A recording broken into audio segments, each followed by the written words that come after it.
திருச்சிற்றம்பலம். திருவாசகத்தில் திருச்சதகம் 90வது பாடல் 9வது பகுதி. இந்த பாடலை பார்ப்பதற்கு முன் சென்ற பாடலுடைய கருத்தை தொடர்புக்காக சிந்தித்துவிட்டு இந்த 90வது பாடலை பார்க்கலாம். பணிவார் பிணிதீர்த்தருளி பழைய அடியார்க்குன் அணியார் பாதம் கொடுத்தி அதுவும் அரிதென்றால் திணியார் மூங்கில் அணையேன் வினையை பொடியாக்கி தனியார் பாதம் வந்து ஒல்லை தாராய் பொய்தீர் மெய்யானே என்பது 89வது பாடல். இதில் சுவாமியை பொய் தீர் மெய்யானே, பொய் தீர்ந்த பொய்யில்லாத மெய்யாளனே, மெய்மையானவனே, எனது பொய்மையை தீர்க்கின்ற பெருமானே, சிவபெருமானே, யார் உன்னை வழிபடுகிறார்களோ அந்த அடியவர்களுக்கு அவர்களது உயிரிலே இருக்கக்கூடிய தீரா பிணியாகிய அறியாமையை போக்கி உன்னுடைய அழகு மிகுந்த திருவடிகளை தருகிறார். யார் அடியார்களோ அவர்களுக்கு மெய்யான அடியார்கள். அப்படிப்பட்ட திருவடி தரிசனத்தை என்னுடைய தகுதி நோக்கி நீ தர முடியாது, அது மிகவும் அருமையானது, இதை இவனுக்கு தரக்கூடாது என்று நீ கருதினால், அப்படி கருதுவதற்கு காரணமாக இருப்பது எனது தீவினை.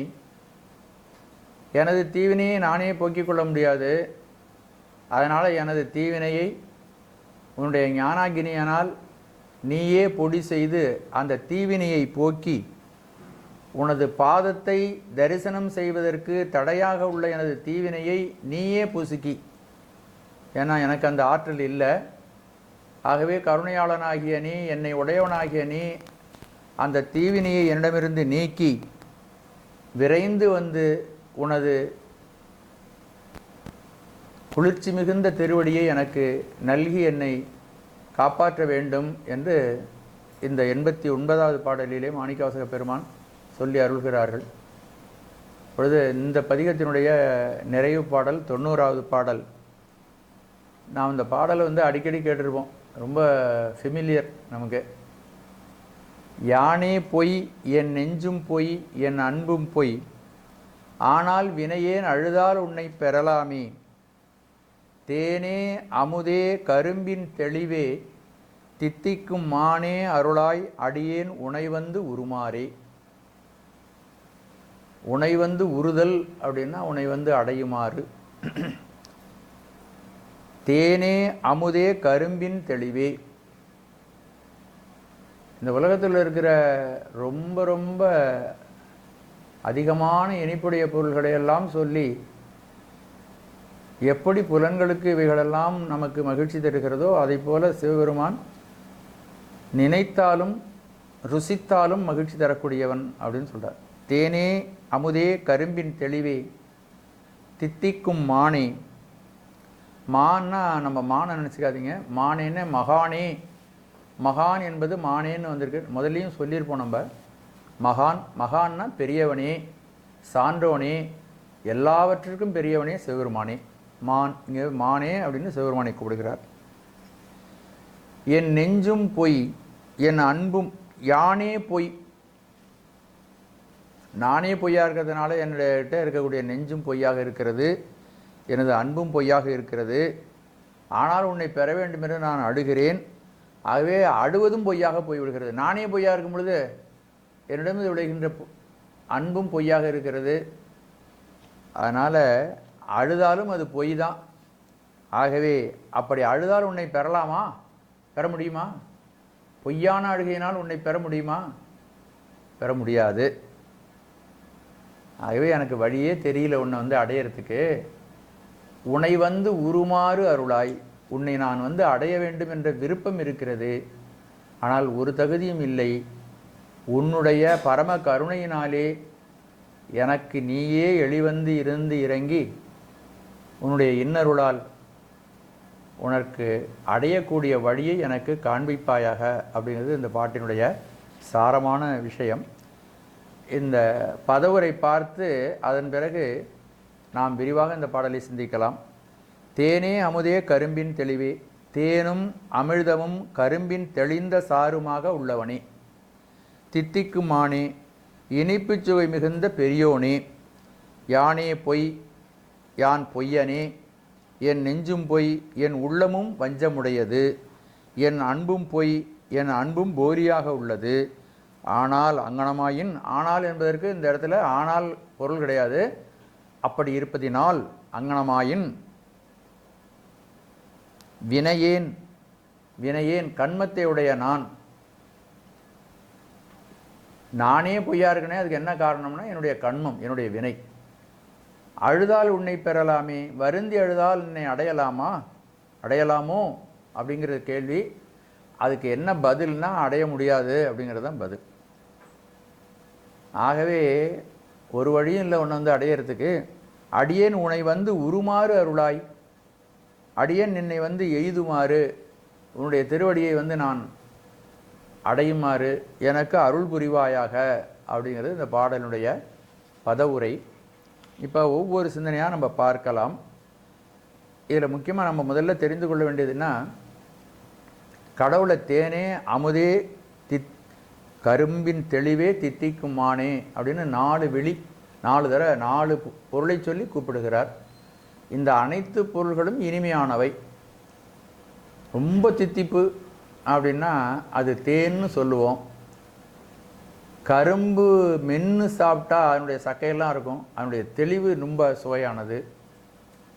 தேன் சுவையானது, கரும்பு சுவையானது, அமுதம் நம்ம இதுவரையிலும் ருசித்து பார்க்கல, ஆனால் அதுதான் உலகத்திலேயே ரொம்ப சுவையுடையது. அடியா சான்றோர்கள் இருக்கிறார்கள், அவர்கள் நினைப்பதற்கு இனிமையானவர்கள். இவ்வளதாகவும் சாமி இருக்கிறான். அதாவது உலகத்தில் எந்தெந்த இனிமையான பொருள்கள் இருக்கிறதோ அந்த பொருளையெல்லாம் சொல்லி இவ்வளவு இனிமையானவன் சுவாமி, இதற்கு மேலாகவும் இனிப்பான் அப்படின்னு சொல்கிறாரு. உலகத்தில் இருக்கிற எந்த பொருளையும் சாமிக்கு ஈடு காட்ட முடியாது. ஓமனில் இறந்தன அப்படின்னு ஒரு இடத்துல ஓமை சொல்லவே முடியாது சாமிக்கு. இவர் மாதிரி இவர்னு பல பேரை சொல்லலாம். இந்த கலெக்டர் மாதிரி அந்த கலெக்டர் வேலை செய்கிறார், இந்த முதல் மந்திரி மாதிரி அந்த முதல் மந்திரி இருக்கார் அப்படின்னு சொல்லலாம். ஆனால் சாமி சிவபெருமானை போல இவர் இருக்கிறாருன்னு ஒருத்தர் சொல்கிறதுக்கு, சுட்டி காட்டுறதுக்கு ஆளே கிடையாது. அதனால் இந்த உலகத்தில் உள்ள பொருள்களை எல்லாம் சொல்லி நமக்கு இந்த சுவை இப்படி இருக்கிறதே, இதைவிட மேலான சுவையுடையவன். அந்த சுவையை நாம் அனுபவிப்பதென்றால் நம்ம இப்போது பித்தத்தில் இருக்கிறோம், அறியாமையாகிய பித்தத்தில் இருக்கிறோம்.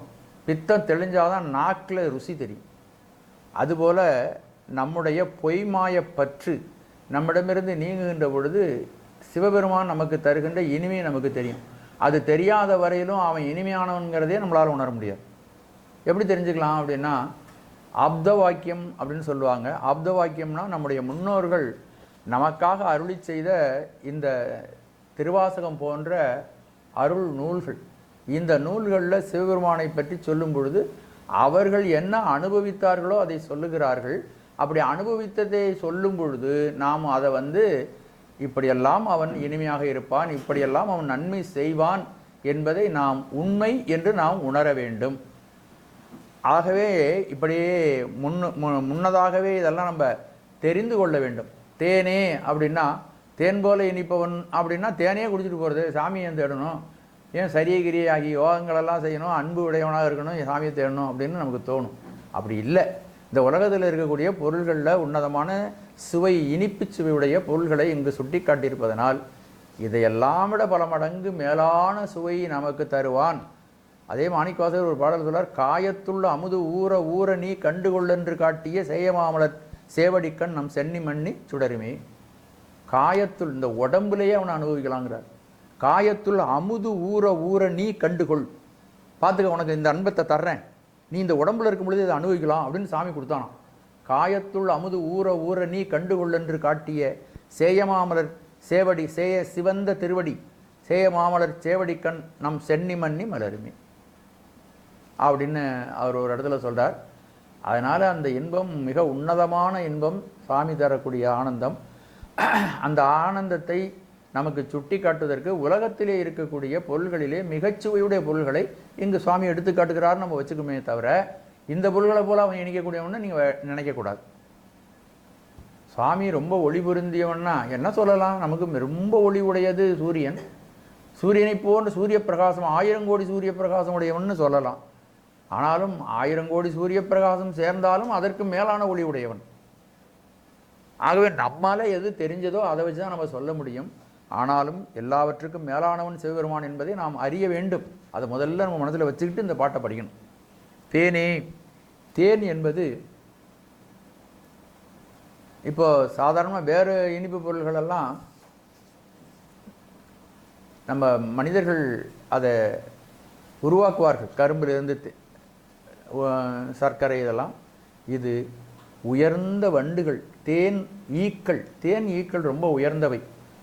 சாதாரண ஈ எல்லாத்துலேயும் உட்காரும் பாருங்க. தேனீ மலர்களில் மட்டும்தான் உட்காரும். மனிதர்கள்லையும் ராமகிருஷ்ணர் அப்படி சொல்லுவார். சாதாரண மனிதன் உலகாயத்திலையும் உட்காருவான், கடவுள் கோயிலுக்கும் போயிட்டு வருவான், சத்சங்கத்திலையும் கலந்துருப்பான், வேறு இடத்துக்கும் போயிட்டு வருவான்.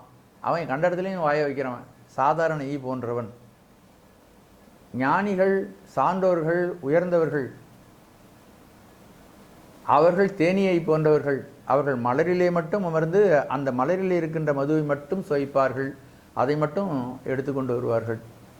ஞானிகள் உயர்ந்த விஷயங்களிலேயே சஞ்சரிப்பார்கள். சாதாரண மனிதர்கள் எல்லா விஷயத்திலையும் அவர்கள் கால் பதிக்கும். அப்படிப்பட்ட உயர்ந்த தேனீக்களால் நமக்கு தரப்படுவது தேன். அந்த தேனானது மனிதனுடைய உடம்பை வளர்க்கும், உடம்புக்கு ஆற்றலையும் அறிவையும் தரும். நம்முடைய மூளை நன்றாக வலிமையாக இருந்தால் அந்த மூளையிலிருந்து சிந்திக்கின்ற சிந்தனைகளையும் வலிவாக நம்மாலே செய்ய முடியும். அப்போ மூளையும் உடம்பும் வலிவாக இருக்க வேண்டுமென்றால், அதுக்கு ஆற்றல் உடையதாக இருக்க வேண்டுமென்றால் அதற்குரிய உணவை நாம் சாப்பிட வேண்டும். சின்ன குழந்தைகள், பள்ளிக்கூடத்தில் படிக்கிற குழந்தைகள், அவங்களுக்கு உணவு சரியான விகிதத்தில் அவங்களுக்கு நம்ம கொடுத்தாதான் அந்த உடம்பில் அந்த சத்து சேர்ந்தால் இந்த மூளை அந்த உயர்ந்த விஷயங்களை எல்லாம் எடுத்துக்கிற அளவுக்கு தெம்பாக இருக்கும். அதனால தான் சுவாமி விவேகானந்தர் ஒரு முறை சொன்னார், ஒரு ஒரு ஒரு ஒரு பையன் அவர்கிட்ட அடிக்கடி வந்துக்கிட்டே இருப்பார். வந்துக்கிட்டு இருக்கிறவர் சாமிகிட்ட சொல்லுவார், எனக்கு கீதை சொல்லிக் கொடுங்க, கீதை சொல்லிக் கொடுங்க அப்படின்னு கேட்பாராம். சுவாமி அதை அசட்டை செய்து விட்டார். அவர் கீதையா வடிவமானவர் சுவாமி விவேகானந்தர். அவர் உபநிடதங்களையெல்லாம் கற்று தேர்ந்த மகான். அவர் வேதங்களையெல்லாம் படித்தவர். அவருக்கு கீதை விவரமாக சொல்கிறதுன்னா சொல்லுவார். ஆனால் அந்த பையனுக்கு அவர் மறுத்து கொண்டே வந்தார். ஒரு நாள் ரொம்ப வற்புறுத்தி கேட்டான். அப்போ சொன்னார், கீதை படிப்பதை விட கால்பந்து ஆடுவது ரொம்ப நல்லது, நீ போய் கால்பந்து ஆடு அப்படின்னு சொல்லிட்டார். அதுக்கு என்ன பொருள்னு கேட்டிங்கன்னா, கீதை என்பது மனதிலே வலிவும் உடம்பிலே வலிவும் உடையவனால் கிரகிக்கக்கூடியது. அவ்வளவு உயர்ந்த நூல். இந்த நூலை கிரகிக்க வேண்டுமென்றால் மனதிலையும் தெம்பு இருக்கணும், உடலிலையும் நல்ல வலிமை இருக்கணும். ஆகவே உன்னுடைய உடலை பலப்படுத்தி கொண்டு உன்னுடைய மனதை பலப்படுத்தி கொண்டு இந்த நூலை படிப்பதற்கு தகுதியானவனாகவா நான் சொல்கிறேன்னு அர்த்தம். கீதை படிப்பதை விட கால்பந்து ஆடுவது மேல் அப்படின்னு சொல்லி அனுப்பிட்டார். அப்போ நம்ம இதை மட்டும் உருவி எடுத்துக்கிட்டு கீதை படிக்கிறத விட கால்பந்து விளையாடுறதே நல்லதுன்னு விவேகானந்தர் சொல்லிட்டார். கீதை படிக்க வேண்டியதில்லை. ஏன்னா நம்ம அளவு அறிவு அவ்வளவுதான். உயர்ந்த உண்மைகளெல்லாம் கீழே இறக்கி கொண்டு வந்துடுவோம் நம்ம. அதனால் இந்த தேன், அதுக்காக சொல்ல வரேன், தேன் நமது உடல் பலத்தை வளர்க்கும், அறிவாற்றலை வளர்க்கும். அந்த தேனியினால் மட்டுமே அது சேகரித்து நமக்கு தரக்கூடியது. அது மருந்தாகவும் உணவாகவும் பயன்படும். மருந்து அந்த காலத்திலெல்லாம் மருந்து, அந்த சித்த மருந்துகளெல்லாம் தேனில் குழைச்சி நமக்கு கொடுப்பாங்க. அது மருந்தாகவும் பயன்படும், அது நமக்கு உணவாகவும் பயன்படும். தேன் சாப்பிட்டா ஒரு வேளை சாப்பாட்டுக்கு பதிலாக எப்போவாவது ஒரு ஆபத்து காலத்தில் தேன் கையில் இருந்ததுன்னா அதை 2 ஸ்பூன் 3 ஸ்பூன் சாப்பிட்டுட்டோம்னா நம்முடைய உடலுடைய சத்து குறையாமல் நம்மளை அது காப்பாற்றும், களைப்பு இல்லாமல் நம்மளை வச்சுருக்கும். அதோடு கூட இந்த தேன் தானும் ரொம்ப காலத்துக்கு கெட்டு போகாமல் இருக்கும். அதுக்குள்ளே எதையாவது போட்டோம்னா அந்த பொருளையும் கடக்கூடாது. இவ்வளவு தன்மைகள் உள்ளது. இதை சாமிக்கு ஓமையாக சொல்லுகிறார். இருக்கிறதுலே மிக உயர்ந்த பொருளை எடுத்து சொல்லுகிறார். இந்த தேன் எங்கே ஊறுதுன்னு கேட்டிங்கன்னா, இந்த தேன் ஊறுற இடம் எங்கன்னு கேட்டிங்கன்னா, அடியார்கள் யார் பாசத்திலிருந்து நீங்கி இருக்கிறார்களோ அவருடைய இதய தாமரையிலிருந்து ஊறுகிறது இந்த சிவமாக்கிய தேன். இவ்வளவு கருத்துக்களையும் உள்ளடக்கி சாமி இங்கே சொல்கிறாங்க. தேனே அடியார் உள்ள தாமரையிலே ஊறி அவர்களுக்கு அவன் இன்பத்தை தருகிறான், அதனாலும் அதை தேன் அப்படின்னு சாமி சொல்கிறாங்க. ரெண்டாவது அமுது. தேன் ரொம்ப சுலபமாக நம்ம அதை பயன்படுத்தலாம், சுலபமாக நமக்கு கிடைக்கும். தேனி எடுத்து வச்சுருக்கு, அதை போய் நம்ம தெரியாமல் திருடிட்டு வந்துடலாம் இல்லையா? அதை புழிஞ்சு நம்ம சாப்பிட்றலாம், ரொம்ப சுலபமாக கிடச்சிரும். போய் அடையிலேருந்து எடுத்துகிட்டு வர வேண்டியது நம்முடைய வேலை. அப்போ எடுத்துகிட்டு வரும்பொழுது இந்த தேனி நம்மளை கொட்டாமல் பார்த்துக்கிட்டு நம்ம எடுத்துகிட்டு வர்றது நமக்கு. அதை விட இந்த அமுது இருக்கிறதே, அமுது கிடைக்கிறது கஷ்டம். தேவர்களே ரொம்ப கஷ்டப்பட்டுருக்காங்க. தேவர்களும் அசுரர்களும், தேவர்கள் தன்னுடைய பலத்தினால அமுதம் கடைய முடியாதுன்னு சொல்லிட்டு தான் அந்த அவுணர்களையும் சேர்த்துக்கிட்டாங்க. சரி, எப்படா கடையிறதுன்னா, பார்க்கடலில் மந்தாரமலையை நாட்டி அதையே வாசுகி என்ற பாம்பை பிடிச்சி கடைஞ்சி இவங்க ஒரு பக்கம் அவங்க ஒரு பக்கம் நின்று பல பொருள்களிலேருந்து வெளியில் வந்துச்சு. எல்லாம் சுகபோகத்துக்குரிய பொருள்களெல்லாம் வெளியில் வந்துச்சு. சுகபோகத்துக்கு வந்த பொருள்களெல்லாம் ஆளுக்கு ஒன்றா எடுத்துகிட்டு போயிட்டாங்க. மகாலட்சுமி வந்தால் நாராயணன் பார்த்தார், அவர் கல்யாணம் பண்ணிட்டு அவர் அழைச்சிட்டு போயிட்டார். இப்படி ஒன்று ஒன்றா எல்லாரும் எடுத்துகிட்டு போயிட்டாங்க. கடைசியில் விஷம் வந்தது, எல்லாரும் ஓடி போயிட்டாங்க. அப்போ விஷத்தை ஜீரணிக்கக்கூடிய ஆற்றல், இந்த உலகத்தை காப்பாற்றக்கூடிய ஆற்றல் சாமி மட்டும்தான் இருந்துச்சு. நம்முடைய நம்பி ஆரூர் சுந்தர பெருமான் அதை திரட்டி எடுத்துகிட்டு போய் ஆல விஷத்தை அவருக்கு ஒரு திராட்சை பழம் போல கொடுத்தாராம். அதை வாங்கி சாமி இங்கே கண்டத்தில் வச்சுக்கிட்டார். அப்படி கஷ்டப்பட்டு அந்த அமுதத்தை நம்ம சம்பாதிக்கணும்.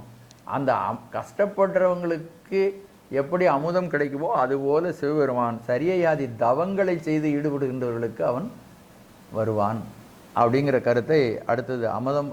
அந்த அமுதமும் இனிமை பயக்கும், நரைதிரை மூப்பு இல்லாமல் நீண்ட காலம் வாழ்வதற்கான, சுகபோகங்களோடு வாழ்வதற்கான வாழ்க்கையை தரும். அதுக்கு அடுத்தது கரும்பின் தெளிவு. இந்த அமுதத்தை கடையிறத விட இன்னும் கொஞ்சம் கஷ்டம் கரும்பிலிருந்து தெளிவு உண்டாக்குறது. கரும்பை முன்னாடி விதை கரும்போ ஊனி அதிலிருந்து அது மரமாக முளைத்து கரும்பாக முளைத்து அதிலிருந்து அதை பிடுங்கி எடுத்து சாறு எடுத்து, அந்த சாறு நேராக சாப்பிட்டாக்கா திணிப்பாக இருக்கும். அதை விட கரும்பினுடைய கட்டி, கற்கண்டு எடுப்பது, கட்டி அதை வெல்லம் போன்றவைகளை எடுப்பதற்கு அதை அடுப்பிலே வைத்து காய்ச்சி அதில் வர அழுக்கெல்லாம் நீக்கிட்டு, கெமிக்கல் ஏதாவது போட்டு அழுக்கெல்லாம் எடுத்துட்டு அதை நன்றாக பாக காய்த்து அதை சர்க்கரையாகவோ கற்கண்டாகவோ மாற்றுகிறார்கள். கற்கண்டும் அதுலேருந்து தான் வருது. கரும்பின் தெளிவே இறைவனும் மந்ததர சக்தி நிவாதம் இருக்கின்றவர்களுக்கு மந்ததரம், மந்தம், தீவிரம், தீவிரதரம் என்ற 4 படிகளை ஏறி வர்றவங்களுக்கு அவன் கரும்பு கட்டி போல அவன் இனிமை தருகிறான். இப்படி யாரெல்லாம் எத்தனை விதமான பக்தர்கள் இருக்காங்களோ அத்தனை விதமாக அவன் இறைவன் அவர்களுக்கு இனிமை பயப்பவனாக இருக்கிறான். அதுக்கு அடுத்தது தித்திக்கும் மானே. மானே முதலே நான் சொன்னேன், மகானே என்பது மானே என்று இருக்கிறது. இனிப்பு சுவை மிகுந்த மகான்களுடைய சரித்திரத்தை கேட்டாலோ, மகான்கள் அருளியுள்ள நல்ல ஆகமங்களையோ அல்லது தோத்திரங்களையோ நாம் கேட்கும் பொழுது அது நமது மனதுக்கு இனிக்கிறது.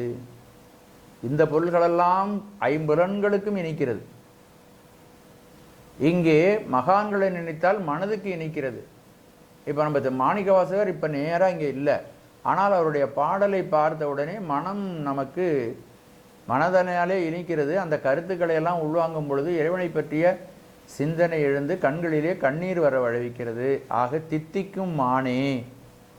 இப்படி மகான்களை நாம் அவனுடைய சரிதம், அற்புதமான லீலைகள், அவருடைய அமுத சரித்திரத்தை நாம் கேட்டால், மகான்களுடைய அமுத சரித்திரத்தை நாம் கேட்க வேண்டும். 63 நாயன்மாருடைய சரித்திரத்தை நாம் தொடர்ந்து கேட்க வேண்டும். அவைகளிலே உள்ள நுணுக்கமான பகுதிகளை எல்லாம் ஆழ்ந்து பார்க்க வேண்டும். நம்ம சாதாரணமாக சொல்கிறோம், சிறுத்தொண்ட நாயனார் மகனை அறிந்து கொடுத்தார், 4 சொல்லில் முடிஞ்சு போகுது. அது எப்படி சாத்தியமான விஷயம்? அதை நினச்சி பார்க்கணும். அதற்கு இடையிலே சுவாமி எந்த விதமான நிபந்தனைகளெல்லாம் விதித்து அதை பெற்றார் அப்படிங்கிறது, தானே அப்படிப்பட்ட நிலைக்கு வருவதற்கு அவருக்கு முதல்ல தெரியவே தெரியாது. சாமி கேட்கும்பொழுது இவர் நம்ம பிள்ளைய தான் கேட்குறாருன்னு தெரியாது. ஆனால் அவர் சுற்றி வளைச்சதில் பிள்ளைய கொடுக்கணுங்கிற நிலைமைக்கு அவர் வந்துடுறார். 9 நிபந்தனைகள் போடுறார். இப்படி மகான்களுடைய சரிதம் அமுத சரிதமாக இருக்கிறது. அவைகள் நம்மை வாழ வைக்கின்றன, நமக்கு வழிகாட்டிகளாக இருக்கின்றன, நம்மை புனிதப்படுத்துகின்றன. மகான்களுடைய சரிதத்தை கேட்க கேட்க புண்ணியவான்களுடைய சரிதத்தை கேட்டால் நாம் புண்ணியங்களாக மாறி அமையும். இந்த உயிரானது சார்ந்ததன் வண்ணமாம் தன்மை உடையது. ஆகவே நாம் புனித சரித்திரங்களை கேட்கும் கேட்க கேட்க கேட்க நாம் அப்படியே மாறி அமைந்துவிடுவோம். அதனால் மகானே தித்திக்கும் மானே, சிவபெருமான் இப்போ சொன்ன 4 விஷயங்களுக்கு விட மேலும் சுவையும் இனிமையும் தந்து நம்மை வாழ வைப்பவன். நம்முடைய அப்பர் பெருமான் இந்த மாதிரி ஒரு விஷயத்தை எடுத்து காட்டுகிறார். திருவிடைமருதூருக்கு செல்கிறார், மகாலிங்க பெருமானை பார்க்கிறார். பார்த்த உடனே அவருக்கு என்ன தோன்றுகிறதுன்னா, உலகத்தில் இருக்கிற இன்பங்கள் எல்லாத்தையும் விட இந்த பெருமான் ரொம்ப சுவையுடையவன் அப்படின்னு சொல்ல நினைக்கிறார். அதை எல்லாம் ஒரு பாட்டுக்குள்ளே சொல்லணும்னு நினைக்கிறார். கனியினும் கட்டிப்பட்ட கரும்பினும் பனிமலர் குழல் பாவை நல்லாரினும் தனிமுடிகுடைய கவித்து ஆளும் அரசினும் இனியன் தன்னடைந்தார்க்கு இடைமருதனே. கனியினும், கனி உங்களுக்கு தெரியும், பழங்கள் மிக இனிமையானவை, பழச்சாறு மிக இனிமையானது. அதுக்கு மேலே கட்டிப்பட்ட கரும்பு, கரும்பிலிருந்து சாறு, அந்த சாறை எடுத்து கற்கண்டாக மாற்றின உடனே அதுவும் சுவையாக இருக்கும். இந்த 5 புலன்களுக்கும் இன்பம் தருகின்ற விஷயங்களில் நாக்கு சுவை ரொம்ப உச்சமானது. எல்லாரும் நாக்கு சுவைக்கு அடிமைப்பட்டவர்களாக மனிதர்கள் இருக்கிறார்கள். இந்த நாக்கிற்கு 5 புலனில் ஞானேந்திரியங்களிலே இந்த நாக்குக்கு ரொம்ப இனிமை தருவதாக இருக்கிறது. இந்த சுவையை விட இறைவனை அனுபவிக்கும் பொழுது அந்த சுவை பெரியது என்று சொல்ல வருகிறார். அதற்கு அடுத்தபடியாக அவர் சொல்லுவது பனிமலர் குழல் பாவை நல்லாரினும். பனி அப்படின்னா குளிர்ச்சி, பனிமலர், பனி குளிர்ச்சியாக இருக்கு இல்லையா, அந்த குளிர்ச்சி பொருந்திய மலர்களை அணிந்த குழலை உடைய பெண்களை விட அதைவிட இன்னும் இனிமையானவர் சாமி அப்படின்னு சொல்லுகிறார். ஏன் இதை சொல்கிறாருன்னா, அது ஒரு புலனுக்கு இன்பம் தந்தது அந்த பழங்கள், 5 புலனுக்கும் இன்பம் தருகின்றவர் மகளிர். திருவள்ளுவர் ஒரு பாட்டில் சொல்கிறாரு, கண்டு கேட்டு உண்டு உயிர்த்து உற்றறியும் 5 புலனும் ஒண்டொடி கண்ணே உள்ள. இதை ரொம்ப விளக்கமாக நான் சொல்ல விரும்பலை. 5 புலன்களுக்கும் உணவு தருகின்றவள் பெண் அப்படின்னு சொல்லி. ஆகவே அந்த உருவத்தை கண்ணால் கண்டும் காதால் கேட்டும் நாவினால் சுவைத்தும் மூக்கால் முகர்ந்தும் உடலால் தீண்டியும் இன்பம் அனுபவிக்கக்கூடிய பொருள். இதையெல்லாம் விட, இந்த 5 புலன்களுக்கும் இன்பம் தருகின்ற இந்த பொருள்களை எல்லாம் விட, இதெல்லாம் நமக்கு இந்த இன்பம் வரணும்னா நமக்கு அடிப்படையாக பணம் வேணும். பொருளாதாரம் இல்லாவிட்டால் இந்த இன்பங்களெல்லாம் நம்ம அடைய முடியாது. நீ ஹோட்டலில் போய் சாயந்தரமாக ஒரு அல்வா சாப்பிடணும்னு வச்சுங்களேன், காசு வேணுமா இல்லையா?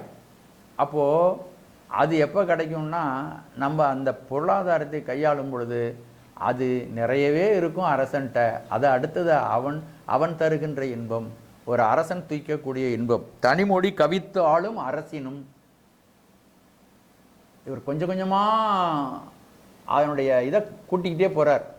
இந்த அரசன் தருகின்ற இன்பத்தை விட, அரசன்னா அரச போகம் நம்மள்கிட்ட இருந்ததுன்னா இன்னும் கூடுதலான இன்பத்தை அனுபவிக்கலாம் பல்வேறு வகைகளில்.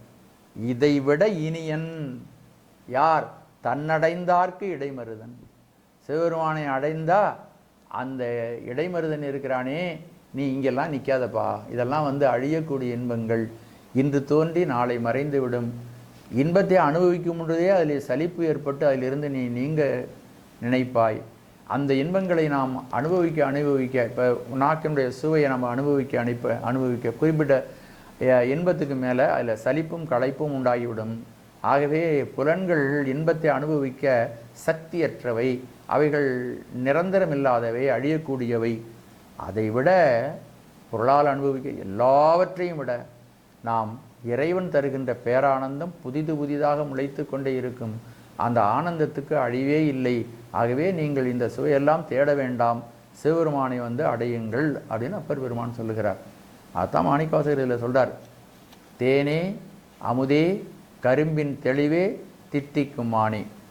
கனியினும் கட்டிப்பட்ட கரும்பினும் பனிமலர் குழல் பாவை நல்லாரினும் தனிமுடி கவித்து ஆளும் அரசினும் இனியன் தன்னடைந்தார்க்கு இடைமருதனே. இதுக்கு மேலே சொல்றார், இப்படியெல்லாம் இறைவனை இனிமையானவன், உயர்ந்தவன், அவன் தருகின்ற சுகத்துக்கு மேலே ஒரு சுகம் யாராலையும் தர முடியாது, அது ஐம்புலன்களாலும் கிடைக்காது, மனிதர்களாலும் கிடைக்காது அப்படின்னு சொல்லிட்டு, இப்போ என்னுடைய உன்னை அனுபவிப்பதற்கு தகுந்த பாத்திரமானா அப்படின்னு யோசனை பண்ணும் பொழுது தன்னை பற்றி அவர் விமர்சனம் செய்து கொள்ளுகிறார். என்ன சொல்றாருன்னா, யானே பொய், என் நெஞ்சும் பொய், என் அன்பும் பொய். யானே பொய். சிவபெருமான் தன்னை இங்கு இருத்திய காரணம், தான் பொய்மையுடையவன் அப்படிங்கிறத பல முறை சொல்லியிருக்கார். நம்ம இதுவரையிலும் இந்த பாட்டிலேயே நிறைய முறை பொய்யன் பொய்யன்னே சொல்றாரு. அதுக்கு என்ன யானே பொய்ன்னா, இதில் ஒரு முக்கியமான ஒரு விஷயத்தை நம்ம தெரிஞ்சுக்கணும். இந்த பொய்யாகிய குணம் என்னிடம் இருக்கிறதுனா பொய் வேற குணம் வேறன்னு ஆயிடும். ஆனால் இங்கே நானே பொய் சொரூபமாக இருக்கிறேன். முதல்ல சொன்னோம் இல்லையா, அன்பு சொரூபமாக அடியார்கள் இருக்கிறாருன்னு சொன்னோம் பார்த்தீங்களா, அன்பே அடியார்களாக ஆகிவிட்டார்கள் அப்படின்னு சொன்னோம் இல்லையா. அது மாதிரி இங்கே என்ன சொல்றாரு, தான் பொய்யே நானே, நானே பொய் அப்படிங்கிறார். பொய் வேற நான் வேற கிடையாது, பொய் எனக்கு குணம் கிடையாது, நான் பொய்யிலே வளர்ந்து பொய்யாகவே இருக்கிறேன் அப்படின்னு சொல்றார். யானே பொய். இப்போ நானே பொய்ன்னா, ஒரு மரம் நம்ம விதை போடுறோம், அது வேப்ப மரமாக இருக்குது. அந்த வேப்ப மரம் தோன்றி வரும் பொழுது அதனுடைய செடியினுடைய இலையை பறித்து வாயில் வச்சா அது என்ன மாதிரி இருக்கும்? கசக்கும். சரி, கொஞ்சம் கிளையை பறித்து வாயில் வச்சா எப்படி இருக்கும்? கசக்கும். சரி, அதுதான் போனால் விட்டது, கொஞ்சம் வளரட்டும், இதனுடைய காயை பறித்து வாயில் வைப்போம்னா அதுவும் கசக்கும். பழமாக இருந்ததுன்னா அதுவும் கசக்கும் இல்லையா? அப்போ நானே பொய்யா இருக்கும் பொழுது என்கிட்ட இருந்து தோன்றுகிற எல்லாமே பொய்யா இருக்கும். எப்படி சொல்றாரு பாருங்க. யானே பொய். இப்படி சிந்திச்சு பார்க்கணும். யானே பொய். அதனால என்கிட்ட உற்பத்தி ஆகின்ற, என்னிடமிருந்து தோன்றுகின்ற நெஞ்சும் பொய். நெஞ்சு பொய்னா, மனசு பொய்னா, மனதினுடைய வெளிப்பாடாக வரக்கூடிய என்னுடைய வார்த்தையும் பொய், என்னுடைய செயலும் பொய்ன்னு அர்த்தம். நெஞ்சும் பொய்ன்னு மட்டும்தான் சாமி சொல்லியிருக்காங்க. நம்ம என்ன எடுத்துக்கணும்? என்கிட்ட வர்றது எல்லாம் பொய். எப்படி வேப்ப மரத்திலிருந்து வருகின்ற எல்லாம் கசப்போ, அதுபோல நானே பொய்யாக இருக்கும் பொழுது என்னிடமிருந்து விளைகின்ற எல்லாமே பொய்யாக இருக்கிறது. இப்படி சொல்ல முடியுமா யாராலாவது? என்னுடைய நெஞ்சும் பொய், என்னுடைய மொழியும் பொய், என்னுடைய செயலும் பொய். ஆகவே என் மனதிலே தோன்றுகின்ற அன்பும் பொய், எல்லாம் பொய்யா இருக்கு. அவன் எப்படி இருக்கான்? இனிப்பு சுவையாக இருக்கிறான். நான் எப்படி இருக்கிறேன்? வெறும் பொய்யா இருக்கேன். அந்த உத்தமனை, அந்த மெய்யை, அந்த சத்து பொருளை அடைவதற்கு யான் எந்த விதமான தகுதியும் இல்லாதவனாக இருக்கிறேன் அப்படின்னு இங்கே சுவாமிகள் சொல்லுகிறார்கள். சுவாமி அவ்வளவு புனிதம் நிறைந்த மெய்யன். இப்படி என்னுடைய மனம், மொழி, மெய், அன்பு எல்லாமே பொய்யா இருக்குதே. இப்படி இருக்கின்ற நான், ஆனால் வினையேன். இப்படி இருப்பதற்கு காரணம் நான் செய்த தீவினை. நீ இவ்வளவு மகிமை பொருந்தியவனாகவும் இனிமை பொருந்தியவனாகவும் இருக்கிறாய். உன்னை அனுபவிப்பதற்கு எனக்கு தடையாக நான் இருக்கிறேன். நான் உன்னை அணுகுவதற்கு நீ மெய்ப்பொருள், மெய்ப்பொருளாகிய உன்னை அடைவதற்கு நானும் சத்திய பொருளாக மாறி அமைய வேண்டும். ஆனால் நானே பொய்யாக இருக்கிறேன். என் நெஞ்சும் பொய்யாக, என்னுடைய மனதும் பொய்யாக இருக்கிறது, என்னுடைய வாக்கும் பொய்யாக இருக்கிறது, என்னுடைய செயலும் பொய்யாக இருக்கிறது, என்னுடைய அன்பும் பொய்யாக இருக்கிறது. இப்படி இருக்கின்ற நான் உன்னை நினைத்து நீ கிடைக்கவில்லையே என்று அழுதால் அந்த அழுகையும் பொய்யாக போய்விடுகிறது. ஆனால் வினையேன், அழுதால் உன்னை பெறலாமே. அப்படி அழுதா சரி இவ்வளோதையும் விட்டுட்டு இவன் அழுகுறான் ஐயா, உன்னை கொடுத்துடலாம் அப்படின்னு சாமி வரலாமா அப்படின்னா அந்த அழுகை கூட, ஏனென்றால் நானே பொய். நான் சொன்ன இந்த வேப்ப மரத்தை ஞாபகம் வச்சுங்க, அதுலேருந்து வர்ற எல்லாமே கசப்பு. அதனால் நான் அழுதேன்னா அதுவும் பொய்யாக போய்விடும். உண்மையான அன்பு உன்னிடம் இல்லாமல் பொய்யாக போய்விடும். அழுதால் உன்னை பெறலாமே. எனவே 3 கரணங்களும் பொய்மையால் அமைந்து விட்டமையால் யான் உன்னை நோக்கி அழுதால் அந்த அழுகையும் பொய்யாக போய்விடும். அதனால் உன்னை பெற இயலுமா அப்படின்னா அதுக்கு கேள்வி கேட்குறாங்க. அந்த கேள்விக்கு பதில் என்னன்னா உன்னை பெறவே இயலாது. ஆகவே வழியே தெரியல, எல்லா வழியும் அடைபட்டு போச்சு. சுவாமி அவ்வளவு இனிமையானவர், நான் அவ்வளவு கசப்பானவன், எல்லா விதமான பொய்மைகளும் என்னிடம் நிறைந்திருக்கிறது. நான் இந்த பொய்யாய உலக வாழ்க்கையை மெய்யென்று நம்பி இது கொண்டிருக்கிறேன். என்னுடைய உடம்பை நான் மெய்யின்னு நினச்சிட்டு இருக்கிறேன். இது தருகின்ற சுகங்களை எல்லாம் நாம் அனுபவிக்க ஆசைப்பட்டு கொண்டிருக்கிறேன். ஐம்புலன்களாலும் இந்த உலகத்தை பருகி பருகி ஆறத் தழுவி இந்த உலகத்தில் இருக்கின்ற எல்லா விதமான சுகங்களையும் அடைய நினைக்கிறேன். அது பொய்மை வாழ்க்கை. ஆகவே புலன்களால் நான் அனுபவிக்கின்ற வாழ்க்கை, இந்த உடலையே நம்பி, உடல் பொய். ஏனென்றால் இது ஒரு காலத்தில் இருந்து ஒரு காலத்தில் இல்லாமல் போய்விடும். எது தற்காலிகமானதோ அது பொய். ஒரு பெரிய ஆறு, அந்த ஆறு தண்ணீர் ஓடி ஓடி நடுவிலே ஒரு திட்டு வைந்து விட்டது. அந்த திட்டு ரொம்ப பெரிய திட்டு, ஒரு கிரவுண்டு வந்துட்டு. ஒரு மனிதன் பார்த்தான், அவனுக்கு தான் ஆசைக்கு ஒரு அளவில்லை அகிலமெல்லாம் காட்டினும் கட்டிய ஆளினும் கடல் மீதிலே ஆணை செலவை நினைவரனால ஒரு ஆள் என்ன பண்ணா, சரி அதில் ஒரு திட்டு இருக்குடா, இந்த திட்டில் போய் நம்ம ஏதாவது விவசாயம் பண்ணலாம் அப்படின்னு சொல்லிட்டு ரொம்ப சுலபமாக பரங்கி விதையும் பூசணி விதையும் நட்டு வச்சுட்டு சுரைக்காய் விதையும் நட்டு வச்சுட்டு வந்துட்டான். இது தண்ணியினுடைய சாரம் அதில் இருக்கிறதுனால எல்லாம் காய்ச்சி குலுங்கி கிடக்கு. பறைக்காய் பார்த்தா ஒரு 100 கணக்கில் இருக்குது அந்த திடல். அந்த திடலில் அதை நம்ம நல்லா முதிர்ந்து நிறையா எல்லாத்தையும் கொண்டு போய் ஒரு லாரியில் ஏற்றி கொண்டு விற்கலாம்னு நினச்சான். ஒரு நாள் திடீர்னு தண்ணி எல்லாத்தையும் அடிச்சு போயிட்டு. அது மாதிரி தான் நம்ம பண்ணிட்டு இருக்க வேலை. இது எப்போ காணாப்போ போகுதுன்னு தெரியாது. ஆனால் இதில் விவசாயம் பண்ணிகிட்டு இருக்கிறோம். அந்த விவசாயியை பார்த்து நம்ம சிரிக்கிறோம். ஆனால் நம்ம பண்ணுறதும் அந்த விவசாயம்தான். எது தற்காலிகமானதோ அதை நிரந்தரம் என்று நாம் நினைத்து விடுகிறோம். அப்படி இந்த ஐம்புலன்களாலும் அனுபவிக்கக்கூடிய இந்த சுகங்களை உண்மை என்று நம்பி இருக்கின்ற இந்த வாழ்க்கை பொய்மை வாழ்க்கை. அதுதான் சுவாமி நமக்கு எடுத்து காட்டுகிறார்கள். தன் மீது அந்த விஷயங்களை சொல்லி நமக்கு அதை எடுத்து காட்டுகிறார்கள். யானே போய் என் நெஞ்சும் போய் என் அன்பும் போய் ஆனால் வினையேன் அழுதால் உன்னை பெறலாமே. பெறலாமேனா பெற முடியாது அப்படின்னு அவரே பதில் அதில் இருக்கு. பெற முடியாது. இப்படிப்பட்ட பொய்யனாக இருக்கக்கூடியவன் பொய்ப்பொருளை மெய்யென்று நம்பிக்கொண்டிருக்கும். பொருளல்லவற்றி பொருளென்று உணரும் மருளானாமானா பிறப்பு. எது சாஸ்வதம் இல்லையோ, எது நித்தியம் இல்லையோ, எது அழியக்கூடியதோ அதை அழியாத பொருள் என்று யார் நினைக்கிறானோ அவனுக்கு துன்பம் தருகின்ற பிறப்பு அமையும் என்று வள்ளுவ பெருந்தகை சொல்லுகிறார். மருளானாம் மானா பிறப்பு, அவர்களுக்கு துன்பம் சேரும். ஆகவே எனக்கு ஒரு வழியும் தெரியல, நீ அவ்வளவு சுவையானவன், நான் உன்னை அடைவதற்கு எந்த தகுதியும் இல்லாத மிகவும் ரொம்ப தாழ்ந்த இடத்தில் இருக்கின்றேன். அடியேன் உன்னை உருமாறு அருளாய். பெருமானே, நான் உன்னை அடைய வேண்டும், அடைவதற்கான வழியை எனக்கு அருள் புரிய வேண்டும். அடியேன் அப்படின்னா ஏன் இங்கே அடியேன்னு சொல்கிறாருன்னா, நான் பொய்மையாளன்தான்.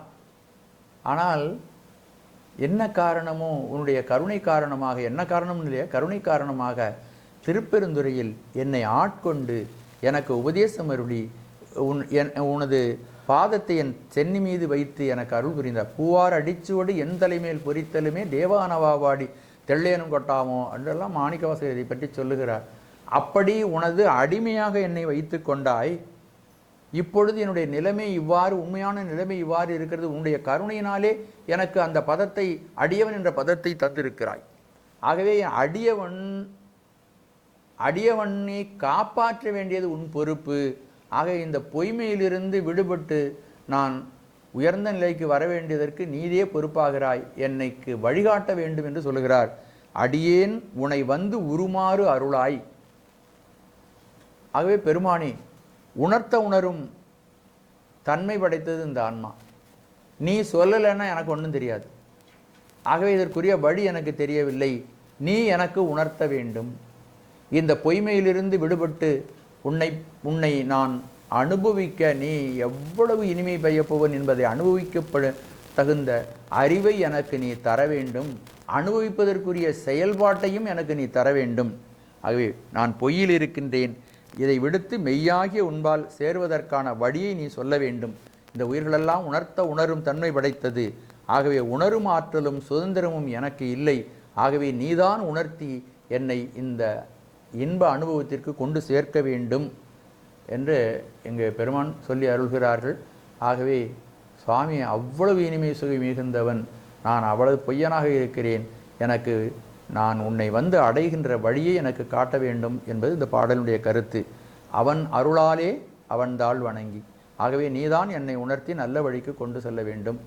அப்போ சாமியிடம் அவர் பரிந்து கேட்கிறார், என் செயலற்றவனாக நான் இருக்கிறேன், எனக்கு எந்த விதமான திறமையும் இல்லை, என்னுடைய தீமையிலிருந்து விடுபடுவதற்கு எனக்கு வழி இல்லை, ஆற்றலற்றவனாக இருக்கின்றேன் பெருமானே, ஆற்றலை தருகின்ற பெருமானே, என்னை நீ சரியான வழியில் செலுத்து, அப்போ சரியான வழியில் செல்வதற்கான ஆற்றலை எனக்கு கொடு, உன்னை நான் வந்து அடைய வேண்டும் என்ற விருப்பம் மட்டிலுமே என்னிடம் இருக்கிறது, வேறு எந்த தகுதியும் இல்லை, உன்னுடைய கருணையினால் என்னை காப்பாற்று என்று சுவாமிகள் இந்த பாடலிலே சொல்லி அருள்கிறார். தேனே அமுதே கரும்பின் தெளிவே என்பது ஆனந்தத்தினுடைய இயல்பு. ஆனந்தம் அடைவதற்கு இந்த பொருள்களெல்லாம் இருக்கின்றன. அதுபோல சுவாமியும் ஆனந்தத்தை தரக்கூடியவராக இருக்கிறாய். அருளாய் அடியேன் உன்னை வந்து உருமாறே, அதனால் ஆனந்த பரவசம் உண்டாகிறது. ஆகவே இந்த ரெண்டும் சேர்ந்து ஆனந்தத்தினுடைய இயல்பும் அந்த ஆனந்த பரவசமும் உன்னை வந்து அடைந்தால் என்னை இழந்து உன்னை அனுபவிக்கக்கூடிய வாய்ப்பு எனக்கு கிடைக்கும் என்பதை தன்னுடைய விருப்பமாக இதில் தெரிவிப்பதனால் இந்த பாட்டு ஆனந்த பரவசம் என்ற தலைப்பு இந்த பாடலுக்கு பொருந்துவதை நாம் தெளிவாக அறியலாம். திருச்சிற்றம்பலம். இந்த பாடலை ஒரு முறை சொல். யானே பொய், என் நெஞ்சும் பொய், என் அன்பும் பொய், ஆனால் வினையேன் அழுதால் உன்னை பெறலாமே, தேனே அமுதே கரும்பின் தெளிவே, தித்திக்கும் மானே, அருளாய் அடியேன் உனை வந்து உருமாறே. திருச்சிற்றம்பலம்.